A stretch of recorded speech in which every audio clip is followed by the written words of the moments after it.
하겠습니다. 경북 김천에 가면은 김천고등학교라고 전국 단위로 학생들을 뽑는 자사고, 일명 자사고, 자유형 사립고등학교가 있습니다. 이 학교 학생들은 전국에서 모이고 3년 있으면 어떻게 해야 되겠어요? 네, 대학에 들어가서 뿔뿔이 다 흩어지겠죠. 그래서 그것을 생각해서 주변에 있는 교회들이 이 김천고 학생들을 전도했을까요? 안 했을까요? 잘 하지 않았다고 합니다. 근데 그 고등학교 근처에 있는 부곡교회에 2022년 강신근 목사님이 부임하면서 이 목사님이 바로 옆에 이 김천고가 있으니까 저 고등학교 학생들 좀 전도해야 되겠다 마음 먹고 성도들한테 선포했습니다. 제가 우리 옆에 있는 김천고 학생들 전도하겠습니다. 함께 합시다. 그렇게 선포했어요. 그랬더니 그 이야기를 듣고 있던 한 권사님이 목사님에게 말했습니다. 아이고 목사님 힘드신데 뭐 할라고 전도를 가시고 그러세요. 그리고 이어서 하는 말이 그 아이들을 말하는 거 아시죠? 아들을 말고 그 아들 3년 후면은 다 떠날 건데 밑빠진 독에 붙느라고 고생하지 마시고 우리 성도들하고 편하게 설교하면서 목회하세요. 그렇게 말을 하는 겁니다. 그 말을 듣고 목사님이 권사님에게 이렇게 물었대요. 권사님, 밑빠진 독에 물 부으면은 어떻게 되는지 아세요? 잠시 생각하던 이 권사님은 대답할 것이 없어서 이렇게 하는데 쭈뼛쭈뼛 하고 있는데 목사님이 알려줬어요. 여러분, 밑빠진 독에 물 부으면 어떻게 됩니까? 그것만 생각할지 알았어요 제가. 밑빠진 독에 물 부으면요 싹이 납니다. 그 이야기를 듣고 권사님이 맞다 그래 회개했대요. 그리고서는 지금 김천고 전도하는데 앞장서는 동역자가 되었다고 합니다. 그렇게 전도하기 시작했습니다. 한 달 만에 몇 명 전도했게요?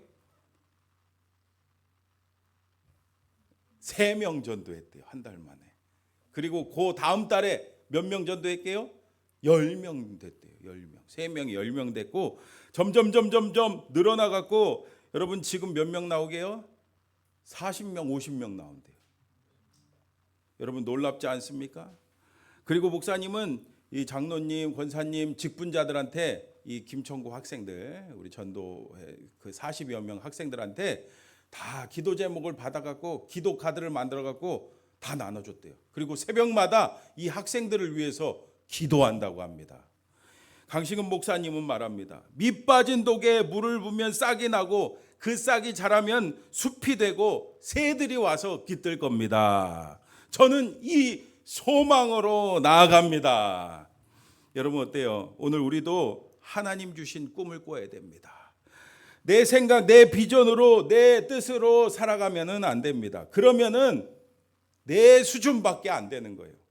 근데 하나님 주신 꿈과 하나님 주신 비전과 하나님 주신 그 소망을 품고 살면 어떻게 되겠어요? 오늘 말씀 보세요. 1절에 같이 읽어봅시다. 시작. 어떤 병자가 있으니 이는 마리아와 그 자매 마르다의 마을 베다니에 사는 나사로라. 아멘. 베다니에 사는 누구요? 마리아, 마르다 그리고 그의 오빠인 나사로가 병들었습니다. 그런데 그들은요 예수님과 어떤 관계였대요? 2절과 3절 같이 읽어봅시다. 시작. 이 마리아는 향유를 주께 붓고 머리털로 주의 발을 닦던 자요 병든 나사로는 그의 오라버니더라. 이에 누이들이 예수께 사람을 보내어 이르되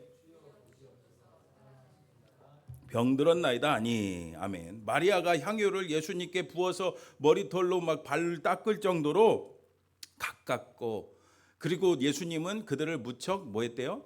사랑했습니다. 여러분 여기서 우리가 중요한 것을 깨달을 수가 있습니다. 뭡니까? 예수님께서 사랑하시는 자에게도 무슨 일이 벌어졌다고요? 죽을 병에 걸렸다고요.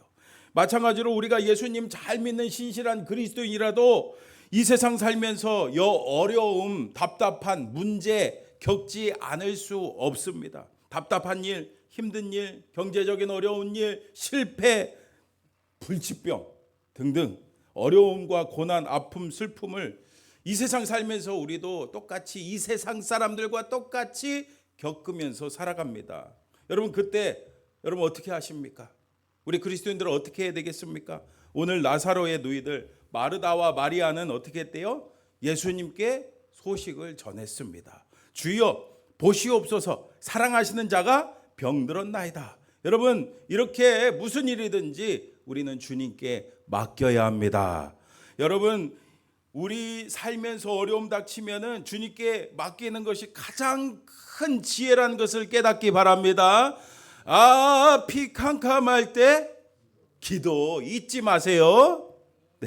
내 방법, 내 능력으로 할 수 없는 일들이 우리 삶에서 얼마나 많이 있습니까? 아무리 과학이 발전해도 우리 요즘에 AI가 있어도 내가 할 수 없는 일들이 얼마나 많이 있습니까? 그때 우리가 잊지 말고, 주님 잊지 말고 다 맡기는 기도 꼭 드리시기 바랍니다. 그래서 2월 28일 뭐가 있어요? 네, 새학기 축복 기도가 있는 거예요. 여러분 꼭 오셔갖고 우리 아이들을 믿음으로 맡기시기를 바랍니다.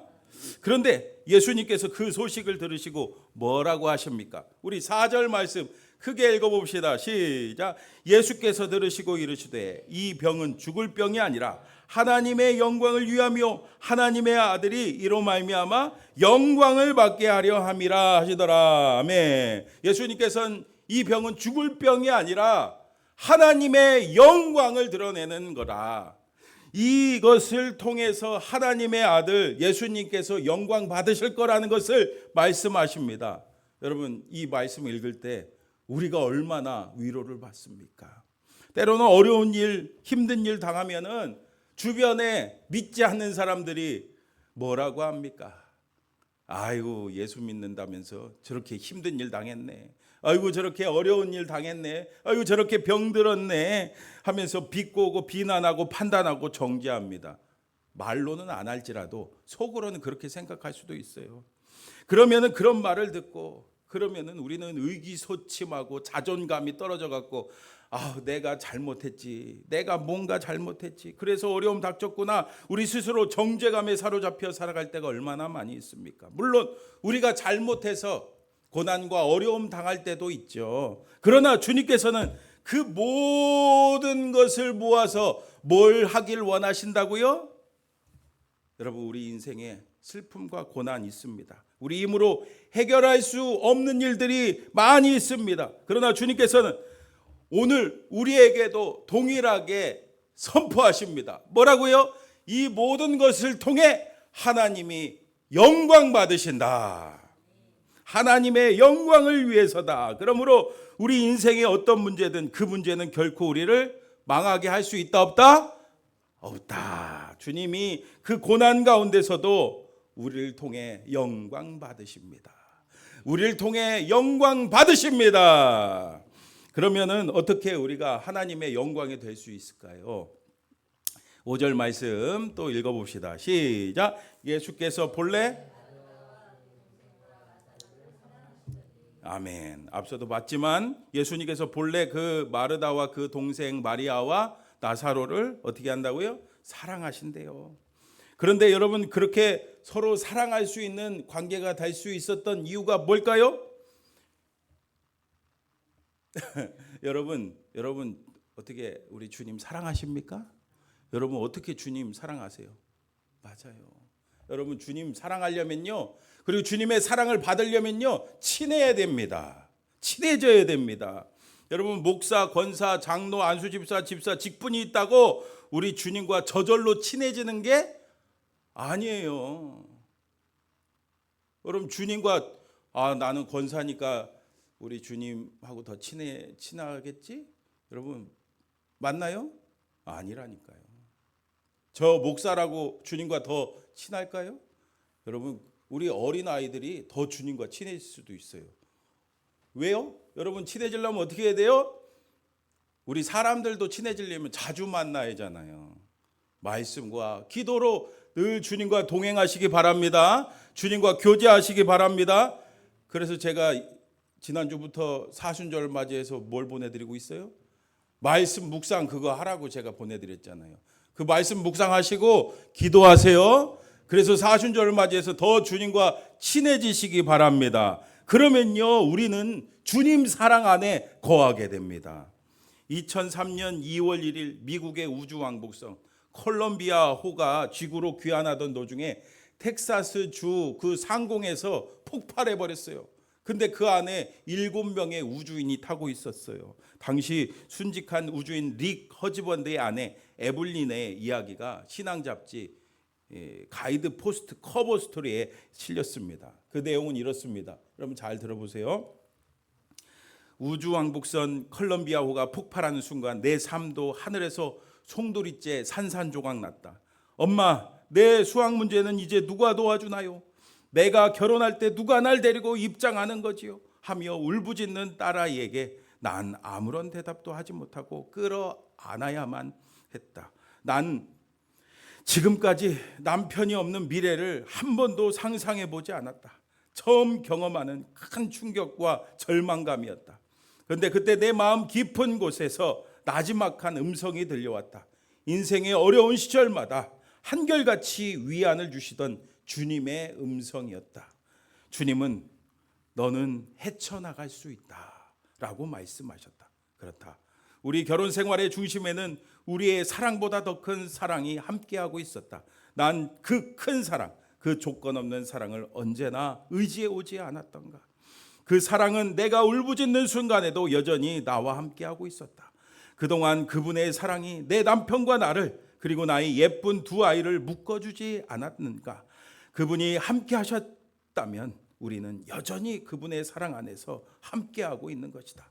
그분의 사랑은 끝이 없는 것이기에 이렇게 에블린은 주님이 주신 그 큰 사랑으로 여러분 남편이 없는 그 삶이 얼마나 힘들었겠어요. 근데 그 모든 어려움을 이겨낼 수 있었다고 합니다. 여러분 우리도 정말 예수님 믿고 정말 주님과 친밀한 교제 가운데 있다면은 주님의 그 큰 사랑을 받고 그 사랑을 누리며 살아갈 수 있는 줄 믿습니다. 그리고 그 사랑으로 우리 주님의 영광을 보게 됩니다. 근데 여러분 예수님께서 지금 빨리 가셔야 되지 않겠어요? 하지만 6절과 7절 말씀 또 읽어봅시다. 시작. 나사로가 병들었다함을 들으시고 그 계시던 곳에 이틀을 더 유하시고 그 후에 제자들에게 이르시되 유대로 다시 가자 하시니 아멘. 예수님께서는 분명히 나사로가 지금 병에 걸렸다는 그 소식을 들었어요. 그러나 예수님께서 어떻게 하세요? 그 계시던 곳에서 이틀이나 더 유하신다고 말씀합니다. 여러분 왜 주님은 빨리 바로 가지 않으시고 이틀을 지체하신 후에 가셨을까요? 사랑하시면은 즉시 행동을 해야 되는 거 아니겠습니까? 왜 사랑하시면서 기다리십니까? 여러분 거기에는요 사람의 소원과 기대를 초월하는 뭐가 있어요? 하나님의 뜻이 있기 때문입니다. 여러분 우리 생각과 하나님 생각은요 다를 수 있다는 것을 우리가 알아야 돼요. 하나님의 때가 있고 하나님의 방법이 있습니다. 하나님의 때를 우리가 기다릴 줄 알고 하나님 방법에 순종할 줄 알아야 됩니다. 그렇게 이틀이 지났습니다. 그제서야 예수님께서 제자들에게 유대로 다시 가자고 하십니다. 그러자 제자들의 반응이 뭡니까? 우리 8절 또 같이 크게 읽어봅시다. 시작. 제자들이 말하되 라삐요 방금도 아멘. 제자들은요 겁이 났어요. 왜? 예수님을 죽이려 했던 유대인들이 있는 그 유대 지방으로 다시 가느냐고 막 묻는 거예요. 사실 이 베다니는요 예루살렘하고 가깝거든요. 대략 한 3km 정도 거리라고 합니다. 그러면은 막 가깝잖아요. 예수님이 왔다는 그 소식을 듣고 예루살렘 유대인들 예수님을 돌로 쳐 죽이고 싶어하는 그 유대인들이 많이 있는 곳이잖아요. 아시다시피. 그러니까 얼마든지 그곳에서 무슨 일이 벌어질지 모릅니다. 그러면 제자들도 당연히 위험하겠죠. 겁나겠죠. 이렇게 나사로의 누이들은요 예수님이 빨리 오기를 바라고 제자들은 가고 싶지 않았습니다. 그러면요 여러분 예수님은 어느 편에 손을 들어주겠습니까? 맞아요. 양쪽 다 들어주지 않습니다. 여러분 우리가 알아야 됩니다.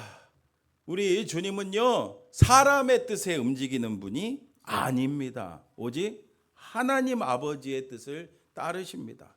여러분, 하나님의 뜻은 우리의 생각을 초월하는 거예요. 여러분, 그리고요, 그것이 바로 제일 좋은 겁니다. 하나님은요, 우리에게 제일 좋은 거를 주신다는 것을 분명히 아시기 바랍니다. 그러므로 여러분, 혹시 지금 어려움을 겪고 있는 분이 있습니까? 조급해하지 마세요. 하나님의 뜻을 구하시기 바랍니다. 하나님의 뜻과 방법이 뭐라고요? 베스트 오브 베스트. 한국말로 최고예요, 최고. 최고 중에 최고예요. 이렇게 제자들이 말리자 예수님께서 말씀하십니다. 9절에서 10절 말씀 또 읽어봅시다. 시작. 예수께서 대답하시되 낮이 12시간이 아니냐? 사람이 낮에 다니면 이 세상의 빛을 보므로 실족하지 아니하고 밤에 다니면 빛이 그 사람 안에 없는 거로 실족하느니라. 아멘. 예수님은 뭐 당연한 말씀하시죠. 낮에 다니면은 넘어지지 않고 밤에 다니면 빛이 없으니까 넘어진다. 이게 얼핏 보면은 이게 왜 동문서답하고 계시나 이런 생각이 들죠? 여러분, 근데 이게 무슨 뜻이겠어요? 예수님이 자신을 가리켜 뭐라고 했어요? 나는 빛이다 말씀하셨어요. 세상의 빛이라고 말씀하셨어요. 그래서 빛이신 예수님을 따라가면은요, 어둠이에요? 아니죠. 어둠이 싹 거치고 빛입니다. 그래서 어둠에도 예수님이 빛이시기 때문에 길이 생긴다는 그 말씀이에요. 우리가 주님의 뜻 안에, 빛 안에 머물러 있으면요, 유대인들의 그 돌팔매질과 같은 그런 어려움, 그 무시무시한 일들을 두려워할 필요가 있다는 거예요? 없다는 거예요? 없다는 그 말씀이에요. 계속해서 주님 말씀하십니다. 11절에서 13절도 같이 읽어봅시다. 시작. 이 말씀을 하신 후에 또 이르시되 우리 친구 나사로가 잠들었도다. 그러나 내가 깨우러 가노라. 제자들이 이르되 주여 잠들었으면 낫겠나이다 하더라. 예수는 그의 죽음을 가리켜 말씀하신 것이나 그들은 잠들어 쉬는 것을 가리켜 말씀하심인 줄 생각하는지라. 아멘. 예수님은 나사로가 지금 잠들었으니 깨우러 가신다고 말씀하십니다. 나사로가 지금 어떤 상태인지 모르니까 제자들이 나사로가 이제 잠들었으면은 병이 낫겠다고 생각을 하죠. 이렇게 그들은요, 하나님의 아들이신 예수님께서 어떻게 영광 받으시는지 상상조차 못했습니다. 오늘 우리도 마찬가지죠. 하나님을 믿는다고 하지만 하나님이 일하실 것을 제대로 깨닫지 못하고 상상조차 못하는 경우가 우리가 얼마나 많이 있습니까? 그리고 마르다와 마리아도 마찬가지였습니다. 뒤에 말씀을 보면 그들은 예수님께 뭐라고 했습니까? 빨리 오셨으면 우리 오라버니 이 나사로가 죽지 않았을 텐데 막 탄식을 했습니다. 늦게 오셔서 다 끝났다는 거예요. 여러분, 이렇게 우리의 기준과 우리 예수님의 그 기준, 그 예수님의 뜻은 완전히 상상조차도 못했습니다. 그러나 여러분, 예수님은요, 병든 나사로를 고쳐주실 수 있는 분일 뿐만 아니라 죽은 나사로도 살려주실 수 있는 전능하신 하나님이십니다. 여러분, 그것을 우리가 믿어야 돼요. 그러므로 무슨 일을 하든지 내 생각, 내 방법, 내 시간, 내 때 다 내려놓고 주님의 뜻과 방법, 시간을 구하시기를 바랍니다. 이렇게 구하면요, 우리 주님께서 가르쳐 주십니다. 엉뚱하게 알아들은 제자들에게 예수님께서 가르쳐 주시잖아요. 14절 15절 또 읽어봅시다. 시작. 이에 예수께서 밝히 이르시되 나사로가 죽었느니라. 내가 거기 있지 아니한 것을 너희를 위하여 기뻐하노니 이는 너희로 믿게 하려 함이라. 그러나 그에게로 가자 하시니. 아멘. 예수님은 나사로가 죽었다고 밝히시면서 예수님께서 거기 있지 않은 것이 오히려 제자들에게 기쁜 일이라고 말씀하십니다. 왜요? 죽은 나사로가 살아나는 그 기적을 통해서 제자들에게 뭐가 생길 거니까? 믿음이 생길 거니까. 여러분, 여기서 우리가 중요한 진리를 또 깨닫죠. 뭡니까? 여러분, 내 삶에 할 수 없고 이해할 수 없는 것, 그것을 통해서 주님은 우리에게 무엇을 주기 원하신다? 믿음을 주시길 원하신다. 믿음의 성장을 이루기를 원하신다. 미국의 프로 서퍼로 파도타기 선수, 작가인 베다니 해밀턴이 있습니다. 여러분 아세요? 베다니 해밀턴. 하와이 서핑 대회 우승자이자 세계에서 유일한 외파리 서퍼입니다. 그의 이야기가 책으로도 나왔고 영화로도 나왔습니다. 소울 서퍼. 여러분 영화 보셨어요? 그녀는 1990년 2월 8일 하와이에서 태어나서 걸음마를 배우기 시작할 때부터 뭘 배웠어요? 파도 타기, 서핑을 배웠대요. 그 서핑이 너무 좋았습니다. 그의 삶의 전부였습니다. 그런데 2003년 10월 31일 그녀가 13살 되던 해에 파도 타기를 나갔다가 4m짜리 범상어를 만났대요. 범상어가 막 그 왼쪽 팔을 물었대요. 그래서 피를 60%나 흘렸다고 합니다. 웬만하면 죽죠. 그런데 구사일생으로 살아났습니다. 병원에서 이렇게 수술을 했어요. 그리고서 깨어났는데 자기 막 팔이 없는 거예요. 여러분 팔이 없다고 생각해 보세요. 얼마나 괴롭겠습니까? 얼마나 슬프겠습니까? 얼마나 아프겠습니까? 그때 아버지가 딸을 위로하면서 이렇게 말했대요. 베다니, 너는 모든 것을 잃은 것이 아니란다. 상어는 너를 죽이지 못했어. 너는 지금도 살아서 사랑하는 가족과 함께 있잖니. 때가 되면 알게 될 거란다. 그때까지 기도하면서 하나님의 다음 계획을 믿음으로 들으면 된단다. 예, 신실한 크리스찬 집안이었던 거죠. 그래서 그녀는 하나님 앞에 엎드려 기도했습니다. 하나님, 저를 살려주신 하나님의 뜻이 무엇입니까? 그렇게 기도하는데 얼마 후에 가족들이 그 태국으로 단기 선교를 가자고 했어요. 그때 무슨 일이 있었는지 아십니까? 태국에 여러분 쓰나미가 와갖고 밀려와갖고 막 많은 사람이 죽었잖아요. 그래서 거기 봉사하러 간 거예요. 가보니까 쓰나미가 덮쳐서 많은 사람들이 막 죽고 막 건물이 막 무너지고 그런 상태였어요. 그때 한 아이를 만났습니다. 한 아이가 이 쓰나미로 부모님을 잃었어요. 그래서 막 울고 있는 그 고아였습니다. 그 아이에게 그 바닷가는 늘 자기 앞마당이었거든요. 근데 이 쓰나미가 얼마나 무섭습니까? 그러니까 바다만 보니까 무서워갖고 막 울고 있는 거예요. 그 모습이 안타까워 그녀는 그 아이의 손을 잡고 함께 바다로 나갔습니다. 그리고 더 이상 바다를 두려워할 필요가 없다며 함께 서핑을 타며, 여러분 사실 이 베다니도 상어한테 물렸으니까 그전에는 바다에 다시 가기가 두려웠거든요. 근데 함께 서핑을 타면서 그 아이한테 위로를 해줬어요. 그러면서 이 베다니나 이 아이나 더 이상 이 바다는 공포의 대상이 되지 않았습니다. 이를 계기로 이것이 바로 하나님의 뜻이구나. 하나님께서 나를 통해 하나님의 일을 하기를 원하시는구나. 그걸 깨닫게 됐대요.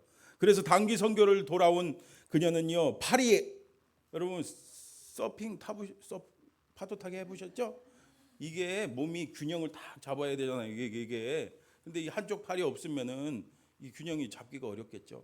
내가 부단한 노력을 했습니다. 다시 파도 타기를 도전해 갖고 6년이 지난 그녀는요, 세계 10위권 안에 드는 서퍼가 됐어요.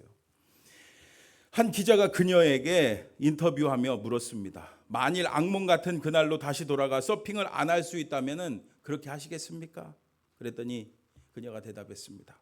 아니요, 내게 일어난 일은 바꾸지 않겠어요. 두 팔을 가지고 있을 때보다 더 많은 사람을 끌어안을 수 있게 되었으니까요. 저는 인생은 서핑과 같다는 것을 배웠어요. 파도가 부서지는 곳에 빠지면 바로 다시 올라와야 하거든요.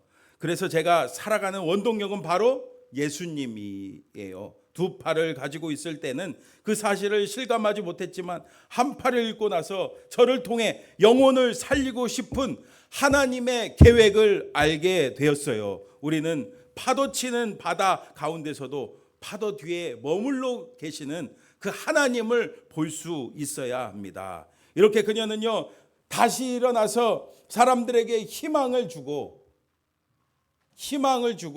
수많은 사람들에게 살아계신 하나님을 간증하며 사람을 살리는 사명을 지금도 감당하고 있다고 합니다. 여러분, 그렇습니다. 오늘 우리도 하나님의 그 오묘하신 그 계획 가운데 살고 있습니다. 심지어 때로는 내가 원치 않는 고통스러운 그런 상황 가운데 빠질 수도 있습니다. 그럴 때 여러분, 믿음을 가져야 됩니다. 믿음으로 하나님의 뜻과 계획을 발견할 수 있어야 합니다. 그러므로 우리는 매 순간에 나를 향한 그 하나님의 뜻이 무엇인가? 나를 통해 하나님께서 어떤 것을 하기를 원하시는가? 우리 주님께 묻고 그 말씀을 듣고 순종해야 될 줄 믿습니다. 오늘 말씀 16절 같이 한번 보세요. 16절도 보세요. 예수님의 말씀을 들은 도마가 뭐라고 합니까? 크게 읽어봅시다. 시작. 디두모라고도 하는 도마가 주와 함께 죽으러 가자 하니라. 아멘. 도마는요, 다른 제자들에게 말합니다. 뭐라고요? 우리도 주와 함께 죽으러 가자. 도마는 자기도 모르게 뭐 한 거예요? 예언의 말씀을 선포한 겁니다. 이것은 장차 하나님의 뜻 안에서 이루어질 일이죠. 정말 도마를 비롯한 제자들이 어떻게 된지 아시죠? 예수님을 따라 예수님의 그 복음을 선포하다가 순교했습니다. 그러나 여러분 죽음과 고난으로 끝났습니까? 아니죠. 그 죽음과 그 고난을 통해서 하나님께서 영광 받으셨습니다. 그 제자들의 그 순교를 통해서 여러분 수많은 사람들이 예수님을 믿고 하나님의 그 은혜를 누리게 됐잖아요. 사랑하는 성도 여러분, 지금 인생의 무덤 한가운데 서 있지 않습니까? 모든 것이 다 끝났다고 생각하는 분이 있습니까? 여러분, 예수님은 아직 도착하지 않으셨습니다. 주님은 우리를 사랑하시기에 가장 좋은 때에 가장 좋은 방법으로 일하십니다. 주님께서 일하시면요, 밑 빠진 독에 물을 붓는 그 물이 낭비가 아니라 뭐가 되겠어요? 생명의 싹을 틔우는 그 은혜가 되는 줄 믿습니다. 그 은혜를 경험하기 위해서 오늘 도마의 고백처럼 우리도 주와 함께 죽으러 가자 하는 결단이 필요합니다. 나의 생각, 나의 뜻, 나의 욕심, 나의 계획, 나의 타이밍 다 내려놓고 주님께 맡기는 저와 여러분 다 되기를 주님의 이름으로 축복합니다. 그래서 하나님의 영광이 되세요. 우리 들은 말씀 기억하면서 함께 기도합시다.